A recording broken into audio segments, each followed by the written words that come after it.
Book 101 review. Book 101 is all about the books that I read for the last 40 years. So today I have my special guest. She is a global leader, writer, and change maker, as well as the author of the book. Wow, Exile, Home in Exile, where she uncovered the freedom to write her own story, no other than Miss Liz Matney. Welcome, Miss Liz, on Book 101 Review. And can you please introduce more about yourself that I miss? Thank you so much, Daniel, for having me on here. Um, Thank you for that introduction, that generous introduction. I'm here because you've given me this opportunity to talk about this book I wrote, Home in Exile. It's a memoir from what I saw and experienced in India, specifically from 2022 to 2024. Um, I was born here in the United States and was raising my children over here in the United States. But after the pandemic, there was something inside me that um, where my husband and we decided it would be great to spend some time in India with the family over there. I really wanted my children to be able to experience the India I did, um, living in my grandparents' home and the richness of multi-generational, multicultural, interfaith relationships that I remembered. But, going back to India, it was a rude awakening that it's not the same India anymore. It's not the same India that um, I remembered. India right now is running as a fascist country with a mask of democracy. And it's important that people talk about it. India is not a safe place for a lot of Muslim and Christian leaders who don't give in to the prevailing ideology of religious nationalism. So, it was, this is what led me to write the book. Um, there was a time when to be Christian in India meant being known as someone who served, and leaders who faithfully built hospitals, schools, and orphanages. As I talk about my parents and grandparents, and being a Christian in India, it meant showing love in action, and it had nothing to do with power and politics. But now, fascism steals that beauty. Um, Now, even compassion is seen as conversion, and even service is viewed with skepticism. Service is as people don't know how to differentiate between what is service and what is subversion. So that's the India that I saw. That's the India that has shaken up my entire family's sense of identity and belonging. And that's where this book came about, Home in Exile. So thank you for this opportunity to share a little bit about it. Yes, and thank you so much for sharing your knowledge and wisdom to the world, Miss Liz. Thank you. Home in exile is a powerful paradox. How do you discover that the feeling of being an outsider, the exile, could itself become a kind of home? And what do you find there that you could not find in a traditional sense of belonging? Hmm. Um, The sense of exile, that's a very loaded question. You ask very in-depth questions. Um, but exile, to experience it, it's a realization um, of who we're raised to be and who we become.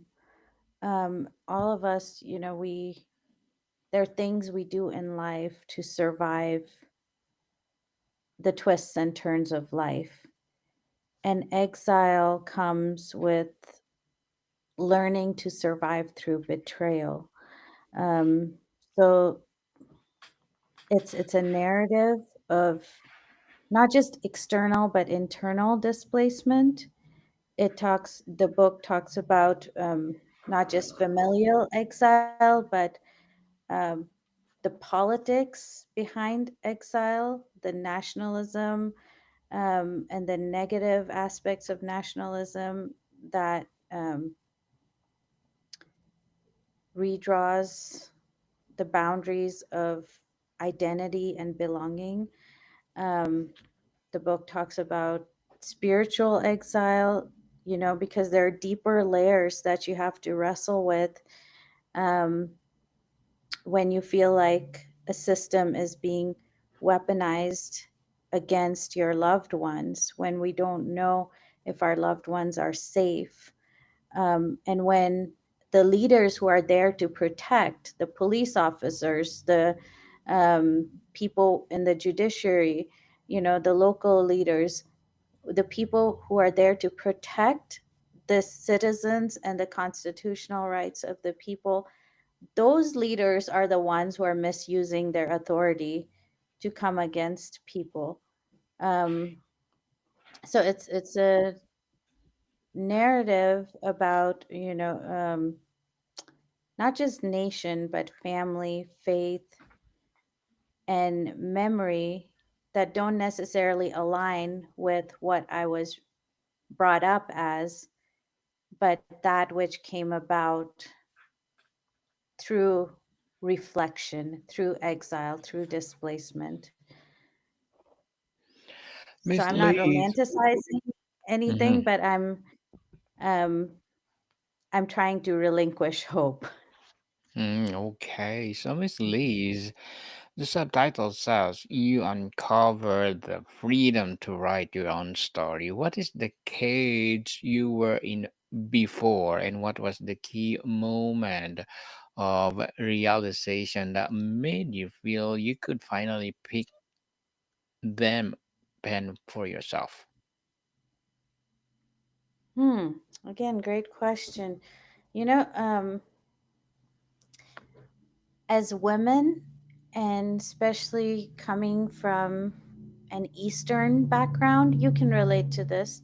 Um, but we're told to be polite. We're taught respect. We're taught not just tolerance but acceptance of differences. We have a gift to think not just in dualistic terms, this versus that, but consider both and consider different ways of looking at things. We're taught, yeah, so we're taught politeness, respect. It's a very, it's a culture that values honor. We honor those we love, and yet we're not taught to name the pain that we feel. um, we're not always taught to be able to fully realize the depth of grief that we feel, and these cataclysmic events that shake our worlds, um, they strip off that innocence, that they strip off all those things that we're taught, and then there's a realization of naming the reality that we're facing. So in this book, I hope the readers see that even grief is grounded in some sense of realism. For the first time when I went back this time in India, I write this in my book. Um, when I write about um, Hindu extremism and the type of nationalism and fascism that's emerging in India, um, I write in chapter 3 of my book, people like me don't fit their fable. I realized that I was too Indian for the West and too Christian for the new India. Um, I don't care to be a part of a world where history becomes legend and legend becomes myth. And then I go on to talking about how I grapple um, with the natural and practical while relying on faith, while relying on prayer.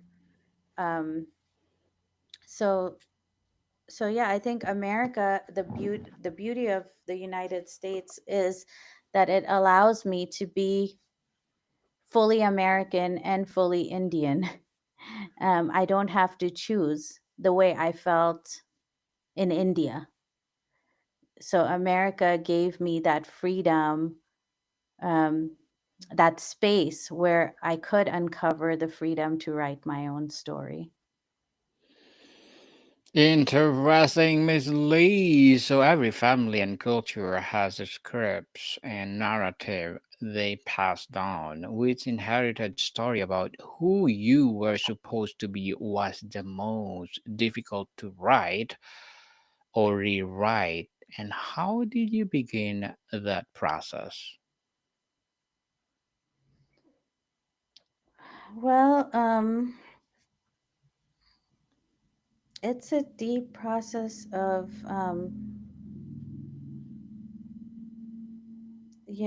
practicing compassion while going into reflection of what our family has always stood for and the things we had to reevaluate. And so I had to address certain um, cultural silences. I had to address certain family wounds.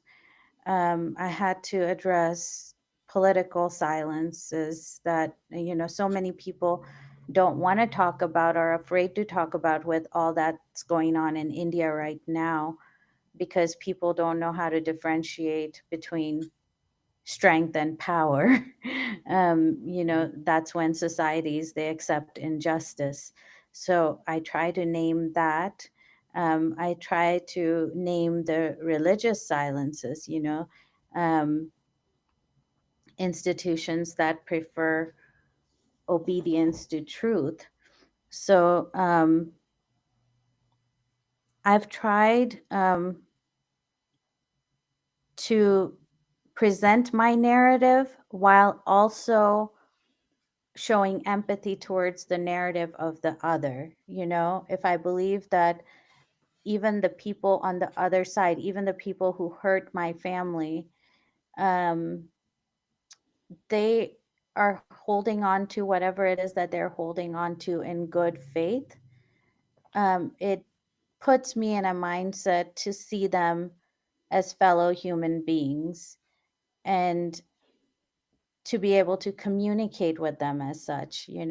So that was a challenging balance, because I don't think that's a balance that comes naturally, but that's a balance that's rooted in my faith in Christ and the legacy that my parents and grandparents have passed on.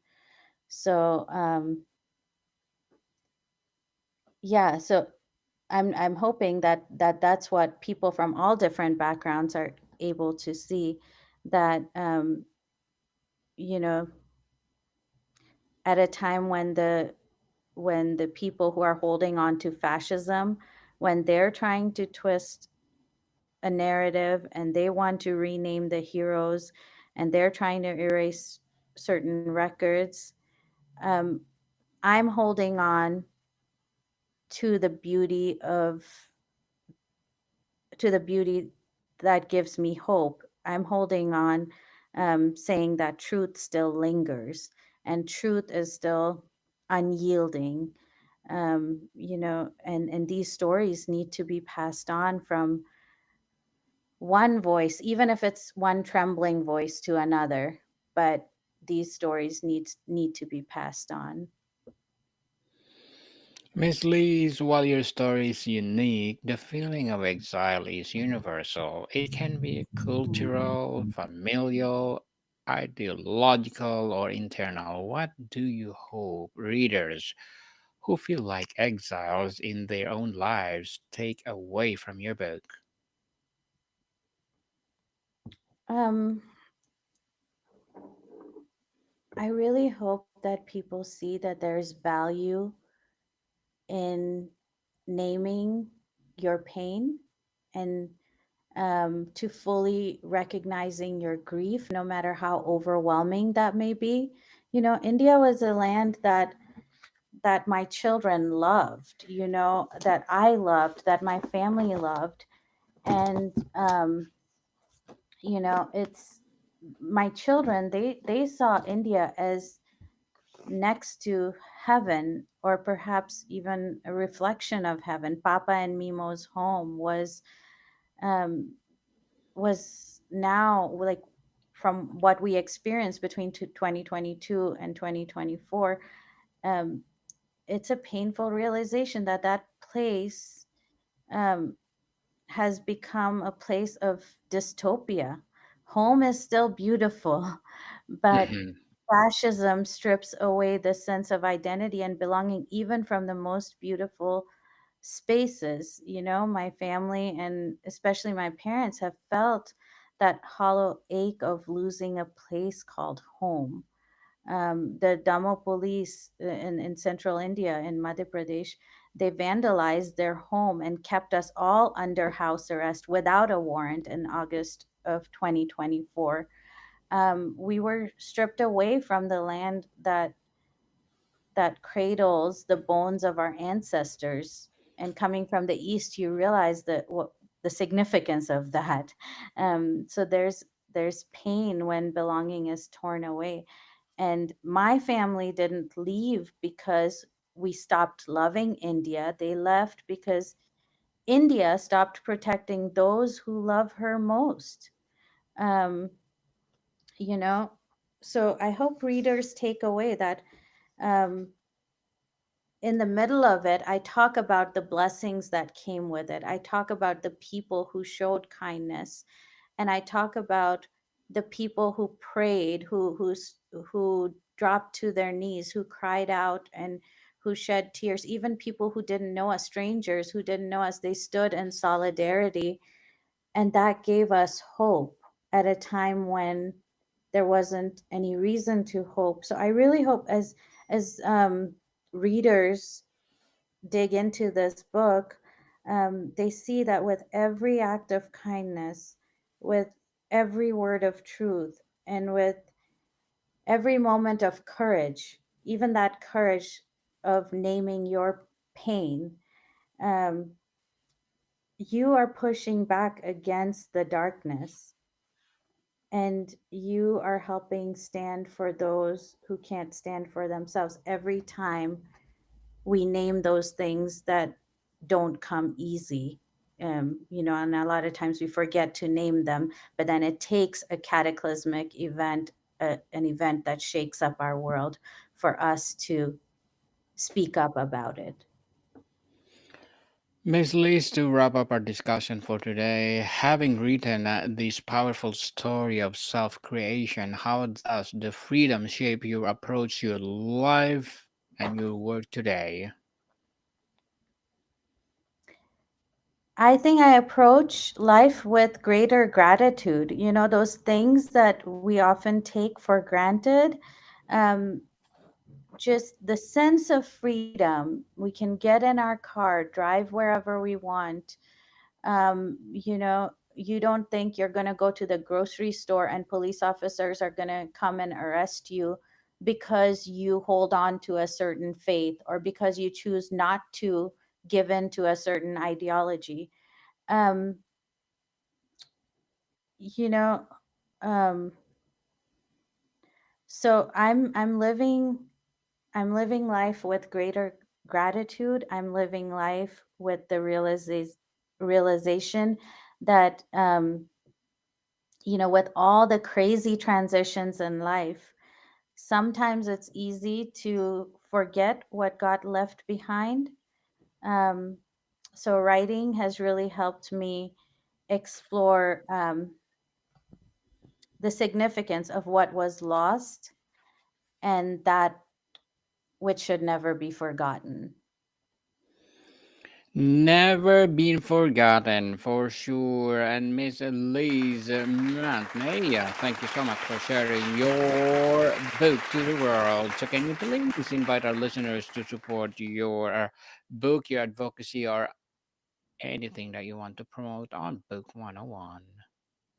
Well, please, go and read Home in Exile. And I would love to hear from every reader. Um, I'm sure each person will find something that resonates with them. So, whatever it is in your life that needs to be brought to light, I hope that this book, can be of some help in bringing hope and healing that you need.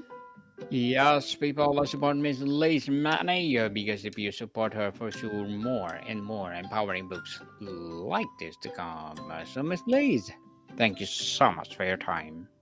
Thank you, Danielle. Thank you very much. Body people, see you soon.